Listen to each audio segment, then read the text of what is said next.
Welcome to the CDA Institute's Expert Series, the podcast that brings you critical discussions with thought leaders in defense, security, and global affairs.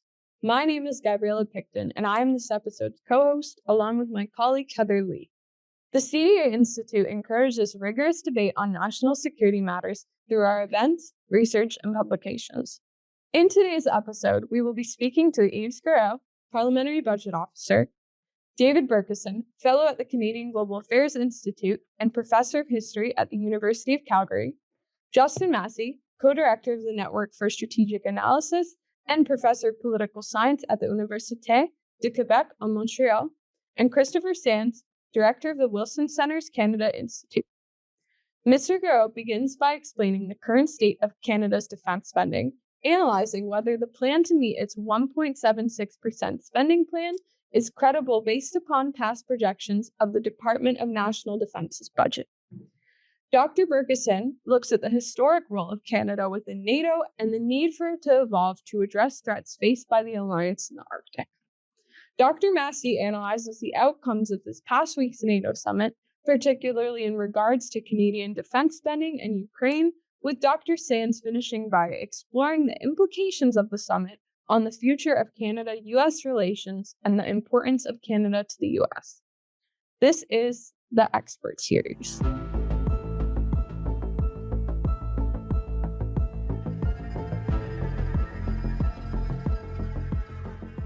Mr. Giroux, thank you so much for joining the CDA Institute today. On July 8th, your office released a report that suggested that Canada won't actually hit the defense spending target it outlined for itself. To get our listeners situated as to what this report is getting at, could you please give us an outline of Canada's current defense spending, including what percentage of GDP we spend on defense and what percentage of the defense budget do we spend on new equipment? So to give you an idea of the order of magnitude, in 22-23, Canada spent about $37 billion on defense, and defense as defined by NATO. In 23-24, it rose to about $43 billion. In the current fiscal year, it's expected to reach about almost $49 billion. And it will, according to national defense, according to our own numbers, it's likely to be closer to $45 billion. And that's under the NATO definition, which includes Department of National Defense, but a couple of other departments or types of expenditures. When it comes to the proportion of that spending devoted to new equipment, in 22-23, we estimated was about 11%. In 23-24, it rose to about 15%. In the current year, according to D&D, it should be 19%. But based on our experience with the spending profile of national defense, we think a more realistic figure will be 14% of D&D or defense spending devoted to new equipment. And that's because the Department of National Defense, when it comes to the purchases of major equipment, does not tend to spend at the same speed than it plans on spending for various reasons. It's experiencing delays in procuring these equipments. There are design issues or problems, backlogs with contractors. So a variety of issues make it so that the purchase of major equipment often gets delayed. Thank you for that. Could you just elaborate a little bit more as to what goals Canada has signed on, specifically in terms of GDP and capital expenditure?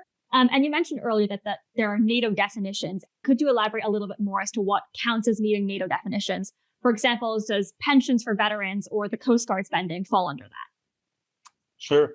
So Canada, like most, if not all NATO members, has committed to spending 2% of its GDP on defense issues, and that at least 20% of the budget, the defense budget, would be spent for new equipment. So the definition under NATO includes payments that are made by a national government, so that excludes provinces or municipalities, specifically to meet the needs of its armed forces. More concretely, what that means for Canada, it means the spending under the Department of National Defense, obviously, but also direct payments to veterans, salaries, obviously, for Canadian Armed Forces and D&D personnel, the cost of operations and maintenance of Canadian Armed Forces and D&D equipment and infrastructure, the procurement of military equipment, military constructions, but also other spending. I mentioned veterans, but there's also expenditures from for the Coast Guard, because in many NATO countries, the Coast Guard is considered a military force. And to ensure comparisons with other countries, the Canadian Coast Guard is also included. There's also some smaller amounts for operations abroad and payments to NATO itself and to allies, for example, supply of equipment to Ukraine. That's also included in the defense spending under the NATO definition. Thank you so much for that insight. So in the recent defense policy update, Our North Strong and Free, the government of Canada committed to 1.76% of GDP expenditure on defense, and that Canada will exceed NATO's target of 20% for major equipment expenditures as a proportion of defense funding. The report from your office, published on July 8th, suggests that Canada will hit a maximum of 1.49% of GDP spent on defense, rather than the government's 1.76%, although you agree that they will exceed the 20% target. Could you explain why there is this gap between the PBO's forecast and the Department of National Defense's forecast? Well, there's two main reasons for the gap. The first reason is a bit more technical, and it relates to the fact that D&D relies on a GDP forecast that is not a Canadian forecast. So it's the forecast of the OECD. And my understanding is that it's a forecast for nominal GDP that is a bit dated. So instead of relying on an external forecast from an institution that is abroad, we use Canadian forecast for the Canadian GDP. So our own forecast, which we regularly update for nominal GDP, which is very close to the Department of Finance's forecast for nominal GDP. And that itself is based on a consensus forecast or an amalgamation of private sector forecasters for GDP. So we think using that we believe is more accurate in terms of GDP. It is painting a more accurate picture of the GDP. And because the target is 2% of GDP that should be allocated to defense spending, that has an important implication. So if you're using a lower GDP, then it means 2% of a lower number is obviously lower. And the forecasts that D&D and NATO are using for now are slightly lower for the GDP. So using a slightly higher GDP leads to a bigger number in order to achieve the 2%. So that's the technical aspect. Another reason why our estimate is lower in terms of percentages than D&D's is because D&D has a history of not spending according to its plan, especially when it comes to major equipment. So the department has typically, since at least the Strong, Secure, and Engage policy came into force in 2017-18, it has a tendency to lapse on its capital expenditures, anywhere between 25 and up to 44% of its capital expenditures. So even though the department says it will spend its planned spending in the future, history suggests otherwise. So we could have taken the historical lapse that they've encountered since Strong, Secure, and Engage, which is about 33% of funds that are not spent. We have taken the best year under SSC, and in that year, it was 25% of the budget that did not get spent, of the capital budget. So we took the most optimistic scenario based on recent history, where D&D was able to spend 3/4 of its capital budget, as opposed to the more like the average over the last couple of years, where it spends only 2/3 of its budget.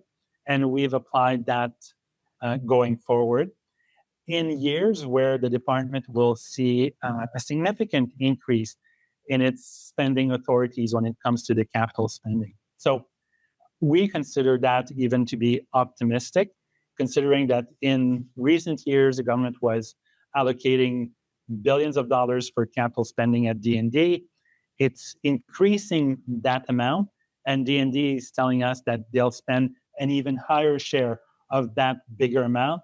So we thought we would give them the benefit of the doubt and use the most optimistic history that they've done when it comes to spending on capital projects. So these two aspects, a different number for GDP, and the fact that they never, in recent history, they've never spent the entirety of their capital spending.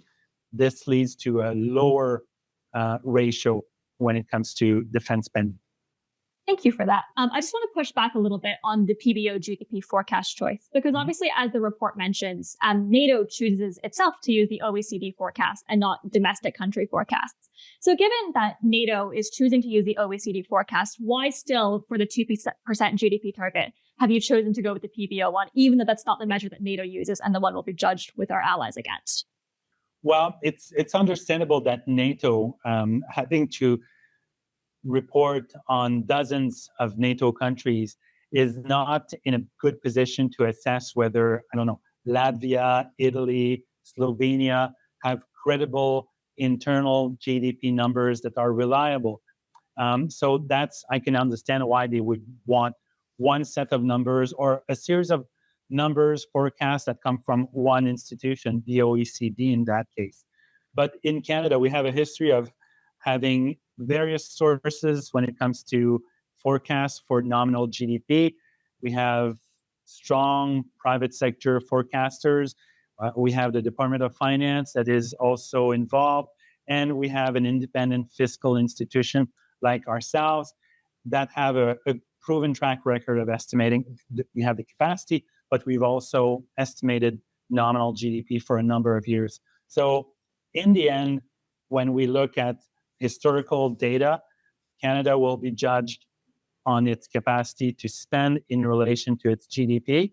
We think that our capacity to forecast nominal GDP is as solid as anybody else's, and that's why we chose to use our own. And in fact, the Department of National Defense, it's a bit surprising that they are not using their own government's nominal GDP estimate to assess the attainment or not of their own target. But I can understand, for consistency's sake, they want to go with OECD numbers, especially if it gives them, it brings them closer to the 2% target. And now I want to focus on the second part of it, which is the D&D not spending its yearly budget every single year. So you've indicated that in recent history, they have not. What indicates that these delays and these spending challenges are likely to continue? And have you not seen the necessary changes to ensure confidence that they will actually spend all their budget? Well, history is usually very often a good predictor of the past, but not always. So in the past, as I mentioned, we saw an average lapse or a spend. The lapse was 33% historically since SSE. The spend 66% on the capital budget. And there's always lapses on the overall D&D budget, which is normal because you don't want a department to spend its entire authorities just for the sake of spending it. So you want prudent fiscal management. They spend what they need to spend, and they don't spend the rest just for the sake of spending it, as I said. So the main bone of contention or disagreement between ourselves and D&D comes to the capital spending. And as I said, 33% lapse, spending of 66% on average. We've seen numbers as high of 44% lapses or spending 56%. The best year was spending 75% and leaving 25% on the table. And that was when the spending was nearly ramping up under SSC. So comparatively smaller numbers than what we are expected to see in the future. At a time when many countries, especially NATO countries, will be ramping up their spending on national defense and procurement. So peacetime, when there were no major conflicts, notably in Europe and Ukraine, DND was not spending its full capital budgets. Now the government is spending more. When it comes to capital spending, there's more pressure on allies to also spend more and provide ammunition and weapons to Ukraine. So I'm not seeing any signs that it will become easier to spend money when it comes to major project acquisitions, especially when DND will be in a race with many other armed forces in the world to procure the same type of equipment, not identical, but will be competing with many of our allies to also ramp up its expenditures.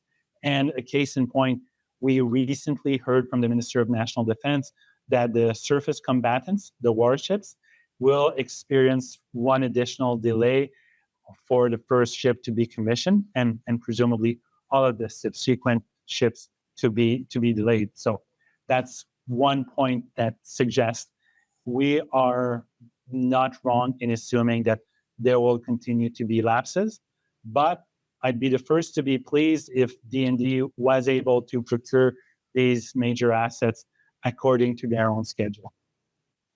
All right. Thank you so much for that really insightful commentary. I want to take a step back and look at defense spending as a whole rather than this specific snapshot of time. So during your time as PBO, have you seen a credible plan to actually get Canada close or to the 2% target? Well, we have not seen Canada getting close to the 2% target. Whether there is a credible plan or not, based on the numbers we have looked at under their capital spending plans, under SSC, we have seen that DND comes up with plans to spend on its capital acquisitions.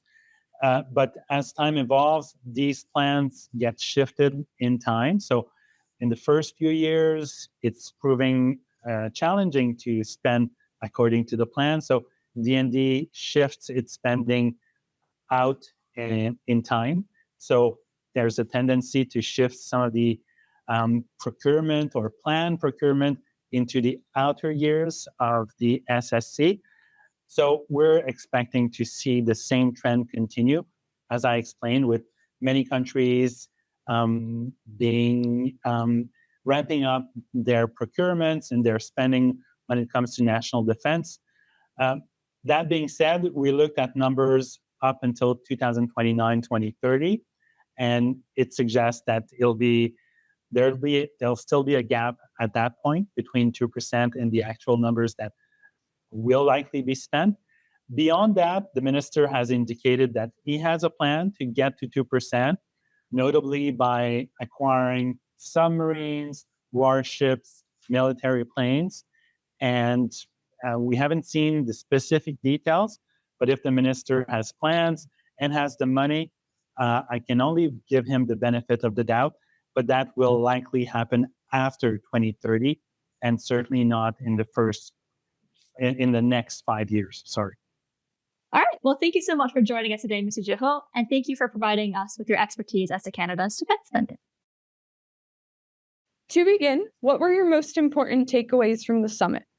For me, there were two things. One was there was certainly an outward show of unity amongst the NATO members, with the exception of Turkey, which continues to make its own trouble for NATO.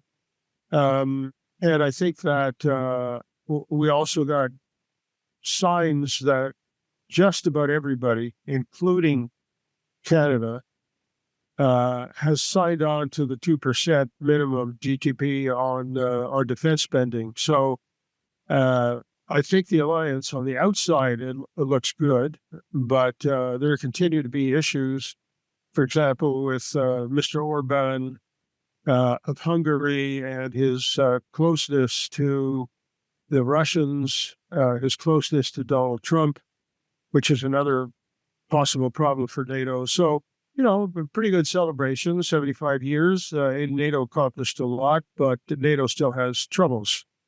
Post-summit, do you believe Canada's understanding of its role and obligations to NATO have shifted? If so, how, and what do you believe the ramifications of this will be? Well, we've signed on. We signed on a long time ago to this 2% GDP, and we continue to fail to meet it. And the Prime Minister's announcement that we will probably meet it by 2032, in other words, 8 years from now, is a little lame. The fact of the matter is that over the last 6 months or so, Mr. Trudeau traipsed around this country handing out goodies for this project and that project, and childcare and dental care and who knows what else, all of them costing billions of dollars. And instead of prioritizing defense spending came at the end with an $8 billion promise, and then kind of a dream promise after that, which he has no ability to control whatsoever. And we are so short of so many things, and there are so many things wrong. And still, there wasn't any real attempt on his part, I think, to really get the ball rolling for us. To say that we're gonna get this thing done by 2032, well, you might as well say we're going to get it done by 2060.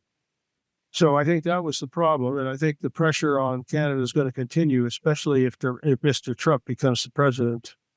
And if we can look back a little bit, what is the historical role of Canada in NATO, and what unique purpose or position has it traditionally served within the alliance?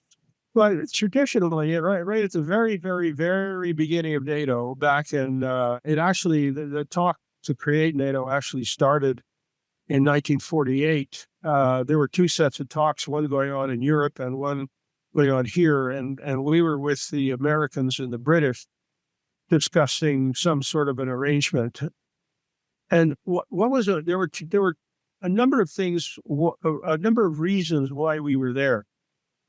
First of all, we had played a significant role in the Allied victory in the Second World War.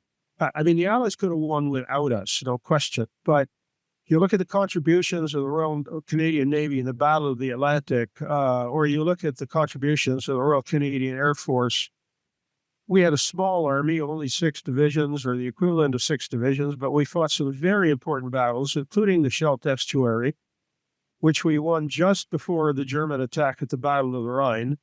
And you could see that at the time, they looked at us as a reliable partner, and a partner that was, from a geographic perspective, extremely important. If you look at the Canadian coastline between, let's say, shipping lines between, let's say, New York and the UK, for hundreds and hundreds and hundreds of kilometers, that shipping route runs very close to the coast of Canada.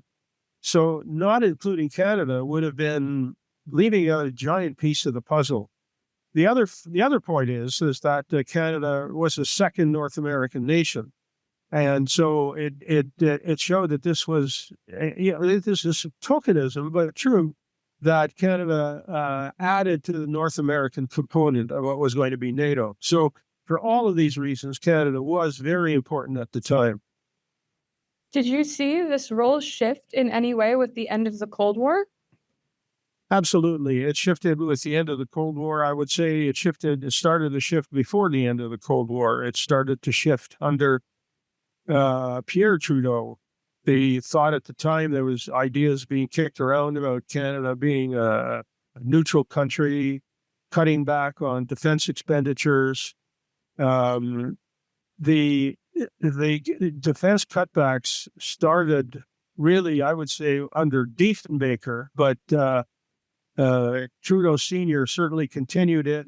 That there were cries from our European allies that if we were to cut back too far, it would jeopardize NATO's ability to do anything. It would undermine NATO's commitment to Article 5 and so on and so forth. And so there were limits to how much he was able to cut back, but he clearly didn't see a lot of value in NATO.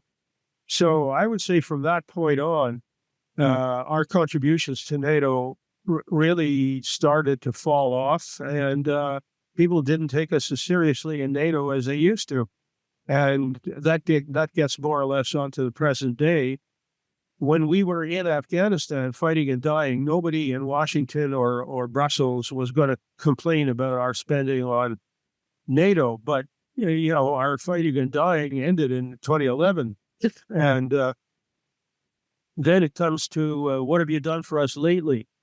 And as a lot of people have said before, if you want a friend in Washington, get a dog, because they'll forget pretty darn quickly what your contribution was to the fighting in Afghanistan. And they'll say, well, that was great. You did a good job, but what are you doing now? And that's the situation that we're in. Considering the strength of our position at the beginning of the formation of NATO and the decrease that you've mentioned in terms of our spending, our participation, and how we're regarded by fellow NATO member states in the present day, I want to discuss a little bit about the potential next stages for Canada's participation within NATO. With the potential of the U.S. distancing itself or outright withdrawing from the alliance following the next presidential election, what can Canada do to ensure that the transatlantic bond remains stable? Well, I think we're now starting to see, for the first time, some people in Ottawa saying the right things. And I'll give you an example. Actually, two examples. One is beginning to think about the purchase of 12 submarines with under ice capability, and partnering up with the Germans. I know they have a very good under ice capability non-nuclear submarine, and I forget what other NATO country we're talking about. That points to a very serious problem that we must address, and that is the Arctic. The Chinese are building another icebreaker. As far as I know, you don't really need an icebreaker to break the ice on the Yangtze River. And so their ambitions are clearly pointing to, I don't know what their aims are in the Arctic other than to go in with elbows up, say, we're here too, and you have to take consideration of our presence here. And that puts pressure on our sovereignty and our ability to deliver the services and the security that's required by our citizens right up to the far north. And of course, the Russians have already got an icebreaker fleet of over 40 vessels, so we've got almost nothing to do with that. But that gets around to your question of, well, what can we do now? I think one of the main things we can do now is to get going and to help the Americans and our NATO allies to build up our defenses in the north, and to sort of show the Russians and the Chinese that yes, the Arctic Ocean is an open ocean. We recognize that, but we have sovereign interests up there, and we intend to defend them. Considering this, how should Canada reevaluate its relationships with NATO member states in Europe specifically? Well, there's only one way to do it right now, and you got to put cash on the barrelhead, and that's all there is. We can talk, for example, with the last tranche that they announced last spring of $8 billion. Well, we're gonna consider the idea of new submarines. Well, you can't. What we've got right now is we have a submarine fleet of essentially one vessel, because you can't put the 4 vessels to sea at any given time. They're old, they're obsolete, they don't have under ice capability. So to talk that way is to say, well, maybe in 100 years we'll think about submarines. So they made the announcement, and they said, well, we're going to get 12 non-nuclear under ice capable submarines. Okay, so get going. So start the project office. We can't build those in Canada, so there's no jobs for Canadians. So who are you going to buy from? The Japanese make very good non-nuclear submarines. So do the Germans. So do others. And I think the idea is we say we are going to decide for ourselves which is the best one. We're not going to have a competition that's going to last X number of years. We're going to decide which is the best one, and we're going to buy it. And we're going to buy it with no changes. Yeah, they can change the instructions on the inside of the submarine from Japanese to English, but that's it. Otherwise, just get the darn things and get them as quickly as possible. That would prove that we're serious. And if we don't do something like that, then it's the same old drag it out as long as you can. I've really enjoyed your analysis today, and we've covered a lot of great ground. Before we go, do you have any last thoughts that you'd like to share with our listeners? We, and I have to say the rest of NATO, have got to take this global situation much more seriously than we are right now. And I'll give you a perfect example. Mr. Putin has thrown the Russian economy into a war-type economy. They are turning out artillery shells, they're turning out armored vehicles, and so on, at the sort of a pace, I wouldn't say the pace of the Second World War, but certainly a war type situation. And he can do that because he doesn't have to worry about this environmental group and that environmental group and so on. In the Second World War, the Americans built 2 oil pipelines from the Gulf Coast to the East Coast to ease the pressure that had been put on the fuel supply in the eastern United States by German submarines. It took them 2 years to build this pipeline from the Gulf Coast to the East Coast. Today, 2 years, you wouldn't even have paper in an office. So we have to take these times seriously, and we've got to push forward. We need a defense industrial plan. We need to start producing stuff that we can produce, and that on top of the arms and the person power that we need, that will show that we're serious. Well, thank you very much for your time today. It has been great to have you on the podcast, and we hope to have you on again soon.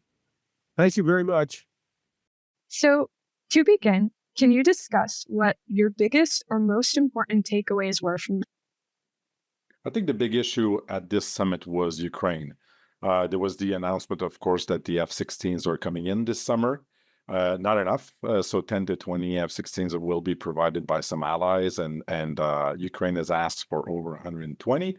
So it won't be enough to cover the airspace, but it is a good sign of support. Too late, too little, but still better than none. I think that was good. Of course, Ukraine would have liked to have a membership action plan provided, or at least the idea that it will join NATO soon. The language that allies agreed on was that its membership was irreversible. Now, that's just in the communique. I'm not sure whether that will actually hold if there was a new, for instance, U.S. president elected in November. But still, it is a strong language used by NATO allies, given the presence of Orban and others that are more skeptical of Ukraine joining NATO.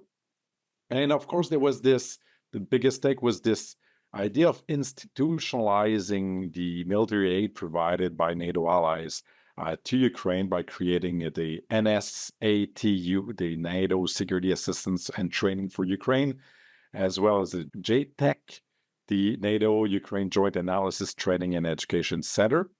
Trying to, the language that we use would be to Trump-proof military aid to Ukraine by creating an institution that will coordinate aid and training provided to Ukraine that will not be necessarily led by the United States alone, as it was currently done at Ramstein base in Germany, but through the apparatus of NATO, and came with the pledge to provide at least $43 billion for Ukraine in 2025. Now, that's not enough. Just to compare, in the last 2.25 years, so as of April 2024, NATO allies and a few others have provided more than $150 billion of military aid to Ukraine, which comes down to about 60 to 70 billion a year. So providing 40 is good, but it's less than what allies have provided Ukraine so far. And so it will actually lead to a reduction of military aid next year. But at least there's a commitment and there's a pledge toward this. And I think that's the big takeaway from this summit. So Ukraine is perhaps partially satisfied with what it got from this Washington summit. Thank you. To continue with that, could you speak more specifically on what Canada's role in Trump-proofing the alliance's support for Ukraine looks like? Well, first of all, it's about doing its part. So there was this big announcement of finally having a date of where Canada will achieve again 2%, because during the Cold War it was spending more than 2% of GDP in defense. So that date will now be expectedly 2032, although we don't know how and why that date was chosen, because it was just an announcement and not a plan. And of course, it doesn't figure in Canada's defense update released just 3 months ago. So I think what Canada can do is to reach that commitment, because it's going to be hard. You can have a date, but going there will be very difficult given two things. First of all, D&D is notoriously bad at spending the money it's been allocated with by Treasury Board. So whether they can spend so much money coming in the late 2020s and early 2030s will be very, very hard if there's no reform in the acquisition process in Canada. And second, it depends whether the new another government, perhaps led by the Conservative Party, will actually implement such defense plan, because the Conservatives were not party of the decision making around the update released 3 months ago. They have not committed to implementing it. The reaction to the 2032 date to reach 2% was that it was they criticized the Liberals for not doing enough, but the Conservatives did not pledge to achieve it sooner or at that date. So we don't know whether Canada will actually be able to do its fair share. So there's this. And then regarding the support to Ukraine, there was an announcement of providing $500 million in 2025, or from now to 2025 to Ukraine, as part of that 43 billion NATO pledge for next year. But if you look at proportionally to its GDP, Canada should be providing $1.8 billion a year to Ukraine, if you take that proportionally. So it's short of that. And second problem with it, it's not a multi-year commitment. So in contrast to, say, Norway, that has a 5-year plan of providing aid to Ukraine with specific amounts already planned and agreed upon by opposition parties, Canada has no such thing, no plan.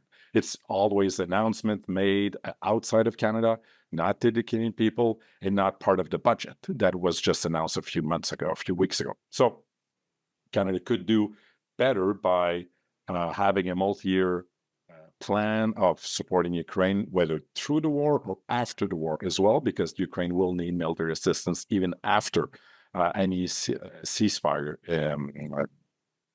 in that conflict. And so I think there should be a plan that should be attached to a defense policy that would include a specific plan to reach that 2% by 2032. But probably that will be in the 2028 update if a new government actually does the revision as expected in the defense policy update, which is unclear because it takes a lot of time for D&D to come up with updates. What are the implications if Canada remains unable to reach the 2% defense spending target?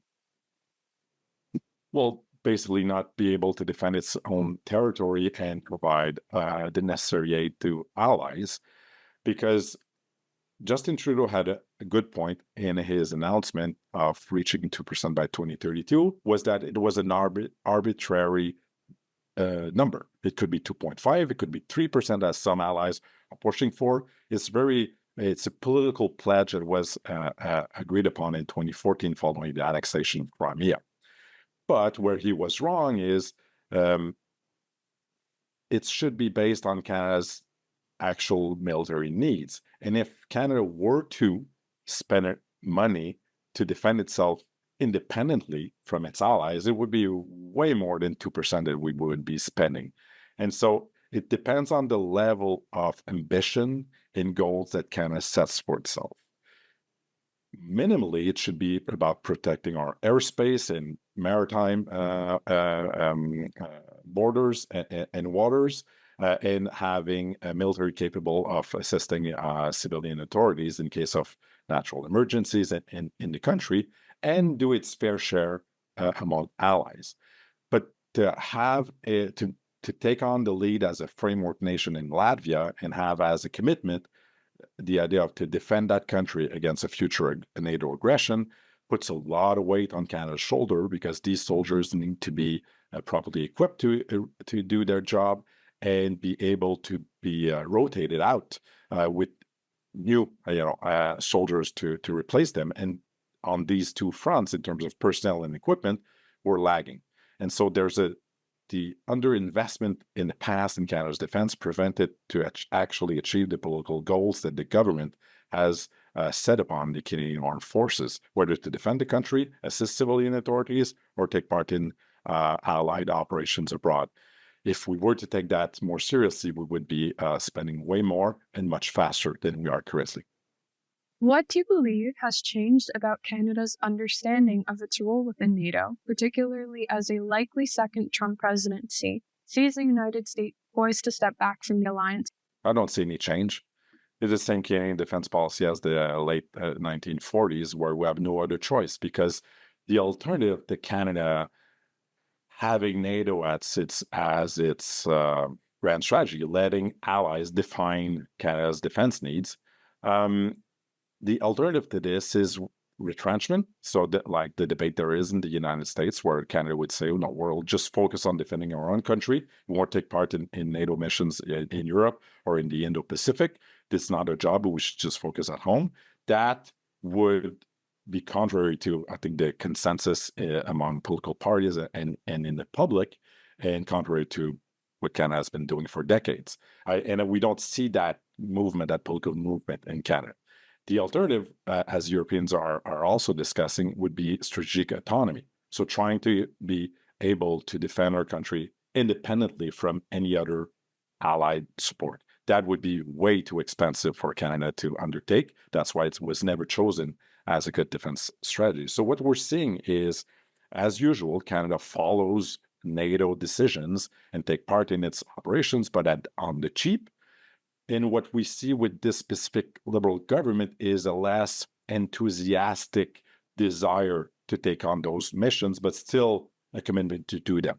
So we can see in the press conference by Justin Trudeau in Washington that there's a need for Canada to reach the 2% that we committed to in 2014, but it's going to be late, and it won't be because we like it. It's just we feel obligated to do it because we're tired of the pressure of allies, instead of having it internalized as a need to defend ourselves. So I think it's still that followership that we've been seeing in a few decades, with the absence of independent strategic thought in Canada, because there's a lack of maturity in national security, where we would define by ourselves our national interest and our priorities, and then set on Canadian forces to achieve that. It's not that logic that has been governing and will continue, unfortunately, to govern this country's defense policy. How might this lack of evolving defense policy and this reluctancy to reach the 2% spending goal affect our relationship with our allies, particularly an increasingly securitized European Union? Do you anticipate the way they perceive our ability to contribute to NATO's collective defense capacity changing post-summit? I think there been a reassurance by having that end date of 2022, 2032 to achieve 2%. I think that will reassure the Biden administration, which was not very critical publicly, at least, of the Trudeau government's lack of commitment towards the 2%. But I don't think it's going to limit or reassure Republicans in the new administration, for instance, because what Donald Trump has said publicly and repeated many times is that every NATO ally need to spend at least 2% of their GDP in defense now, not in 8 years, now. And if they don't, the United States will not defend them. I don't think the United States would stop defending Canada because it's part of Homeland Defense anymore. Our territory is vital to national security of the United States. But there will, I think, despite that aspirational goal in 2032, I think there will be continued pressure for Canada to actually develop a plan to reach it in time and spend the money that's allocated to defense, But the cost of not doing it, I think, will remain at the reputation level, because I doubt that the United States would actually not defend Canada against external aggression, whether through its airspace or maritime waters.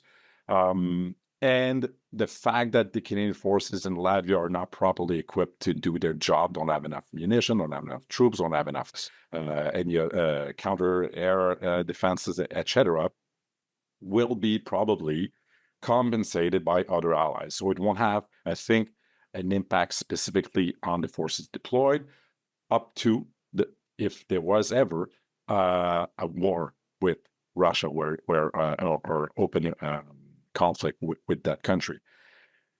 Then, as usual, Canada would find itself in a war unprepared, but make those urgent investments to make sure that we prevail. This is what happened in Kandahar. This is what happened in the Second World War. This is what happened in every past military operation. Canada begins unprepared, and through the war, actually do make the proper decisions to equip the forces to achieve their mandate.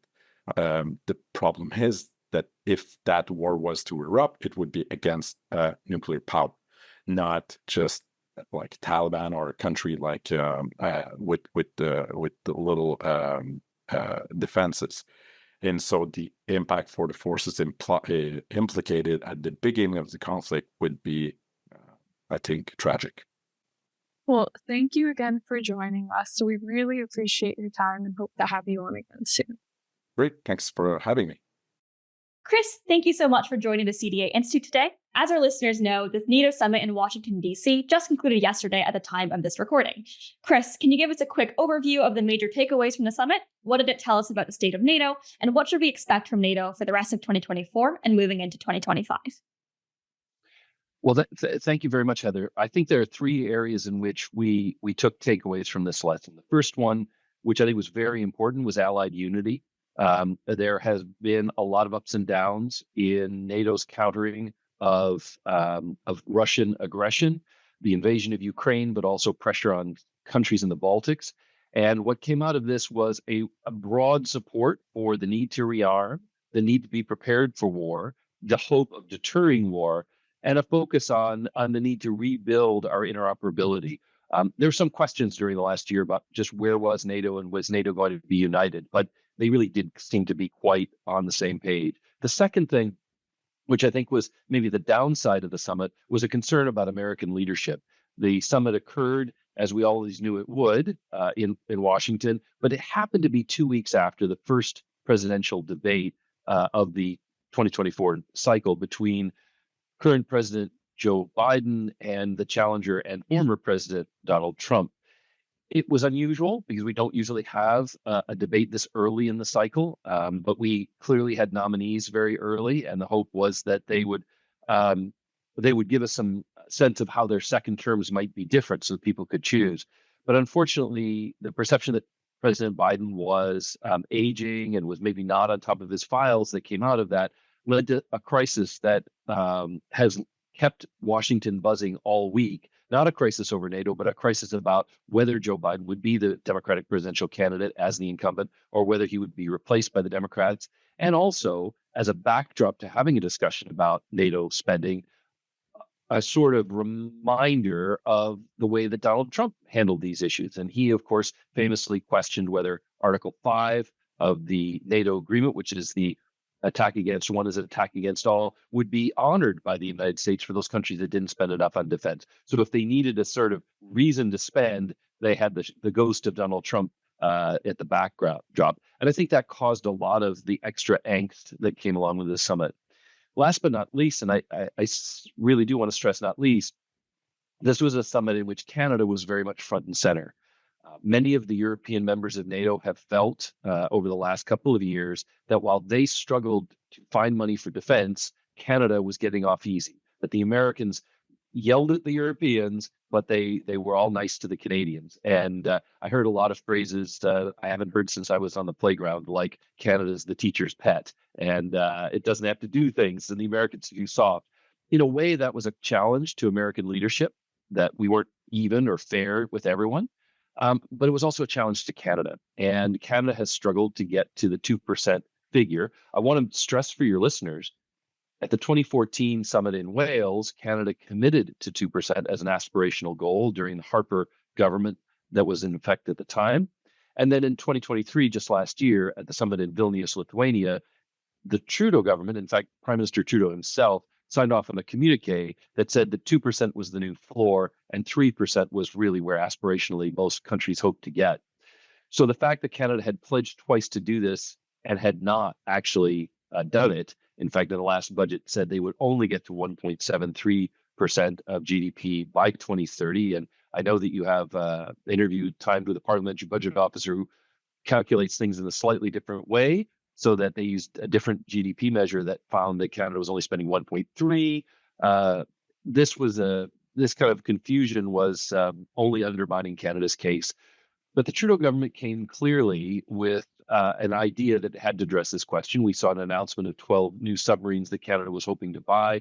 We saw an announcement, very exciting, about the icebreaker collaborative effort among Canada, Finland, and the United States, which has the horrible acronym ICE Pact, but that's what it has.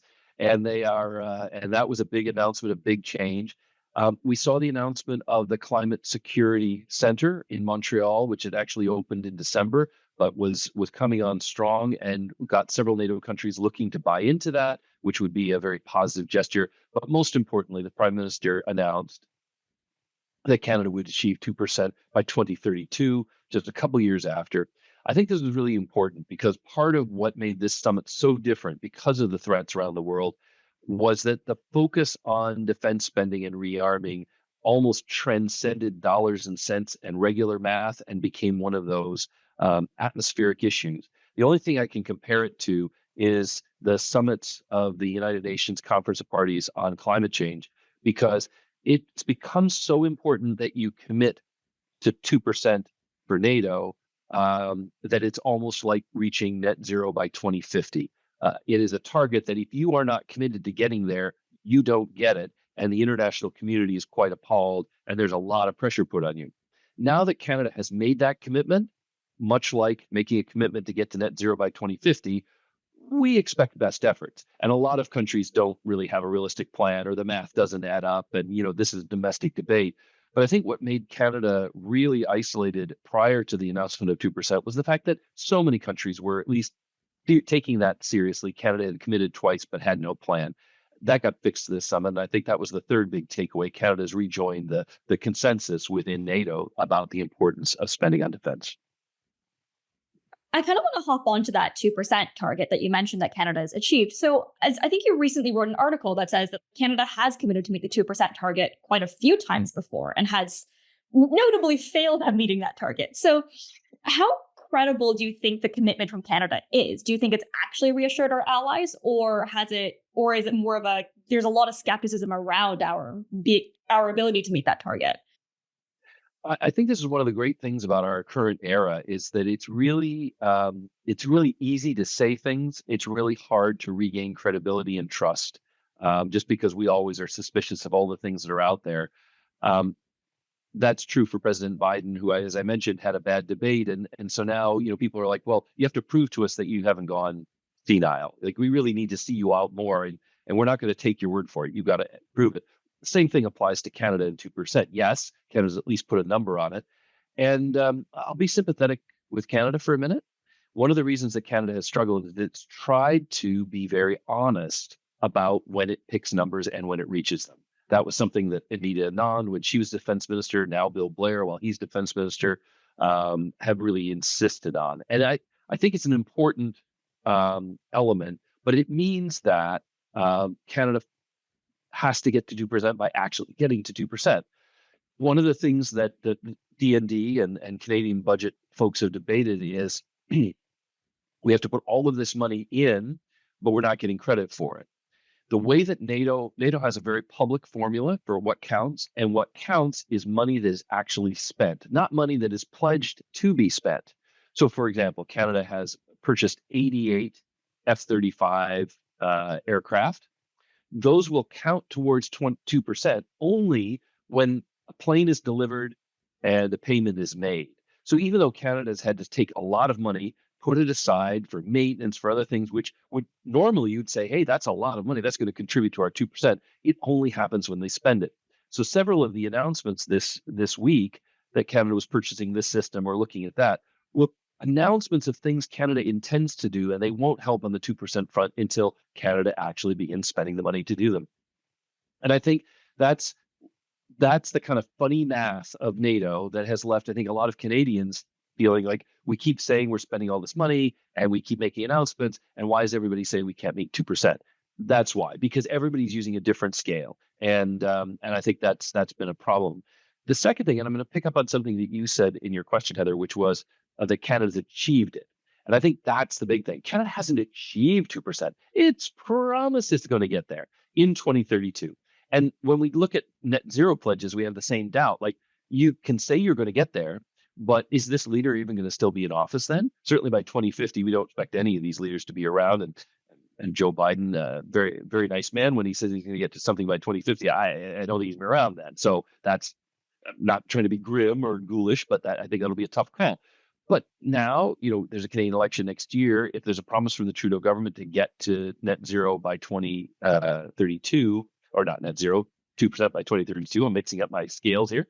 The challenge is, will he be there to deliver on it? Will there be a different defense minister? Will there be different budgetary conditions? All of which have kind of led to a credibility gap. And I think most NATO allies will be pleased that Canada has joined the consensus again, but will now say, faster, please. Can you get this ready? And they won't do that just to give Canada a hard time. Part of it's Canadian credibility, of course, but the other part of it is it's a dangerous world out there. And one of the things we were lucky enough to do, and I would encourage your listeners to go check it out, we did an event prior to the NATO summit talking about Canada's investment in Operation Reassurance, which is a troop deployment in Latvia. There's a different group of NATO troops who are in Lithuania and in Estonia, all to show support for these small countries that are very vulnerable and right next to Russia. And, if you listen to the discussion about what Canada is doing, the Canadian participants are very serious, but the Latvian ambassador to the United States, who took part in the event, actually gave the Canadians a run for their money on being earnest and serious, because he was very earnest and serious about the danger that Russia poses. So that's really what's behind what we'll see in the next year or so. And you asked about 2025. There'll be a lot of questions about, can Canada move faster? Can we move some of this money out quicker? Can Canada be ready faster so that if there is a war, and let's all hope there isn't one, that we're able to, we have the access to Canadian resources. At the end of the day, I think every Canadian might say, well, why do the Americans keep going on about it? They have a military that's bigger than any other military in the world. Why do they keep picking on us? We're just a small country. The reason is that Canadians have been great. Historically, the Canadian troops are brave. They work really hard. They've taken on some of the toughest assignments among the allies ever. And when they do a job, they do it really, really well. Now, like any military, they have their bad days, but I think most allies look to the troops, the men and women in uniform, and say, the Canadians are worth having as allies. They're really great. And that is why we keep bugging you. Not because we think you're cheap, but because we want to make sure we have access to some of the talent that Canada can bring. And it's not just fighting talent, it's cybersecurity talent. It's people who know how to find, oligarchs' money in banks where it's been squirreled away because you're trying to make the sanctions further squeeze Putin. It's all of those things, but I don't think there's a NATO country that doesn't want to keep Canada on side. And so that's the good news out of all this. All right. Thank you so much for your insights on that, Chris. I just now want to turn a little bit to the upcoming election in November. And this will be my final question just to wrap up the interview. Obviously, there's a great deal of uncertainties you've mentioned before over who will be president for the next 4 years. There's a possibility of a Trump presidency, a Biden presidency, or even an unspecified Democratic candidate, given Biden's recent performances. Given this uncertainty, what can Canada do to put itself in the best position possible to insulate against whatever happens in the November election and put us in a great position for our relationship with the U.S.? Well, I would take heart. I know that sounds like it's, be not afraid. The reason is that the Canada-U.S. relationship is thick. It is so many connections and networks between people. We were talking about defense production, but you could go across the economy. Our supply chains have so linked us that we're not trading partners anymore. We're coworkers. We build things together. It's the same is true when we fight abroad. The same is true when we try to solve social problems and our NGOs all talk to each other on the environment. I remember when we were talking about whether to open up the Alaska National Wildlife Reserve to oil exploration. And, it was the Canadian NGOs had all the data about the migration of the caribou and how that might be affected by oil drilling. Like, how does that happen? It's the internet. Everybody talks to each other and we share information. So in that world, whether one or the other of our grumpy old men are president, we're going to get through it. And whether Canada in 2025 renews the Trudeau mandate, gives them another mandate, or we have a different prime minister, we will get through it. The lesson in the last few years is even when Stephen Harper is really annoyed at Barack Obama over Keystone, they find a way through. Even when Jean Chrétien thought George Bush was a fool to go into Iraq and he didn't want to get involved at all, they found a way to get through it. So we expect a certain amount of maturity from these guys. We expect them to be beyond pettiness. But part of it is that as powerful as the American president is, the American president has to listen to where the public is. And the public is not anti-Canadian. That doesn't mean the public can't think Canada's cheating, like on dairy and all of that. So there are issues we're going to have. And of course, we disagree on softwood lumber and other things. But in the main, Canada's insulated. I'm not going to use the European term that you're a teacher's pet, but that you are insulated because we are so close.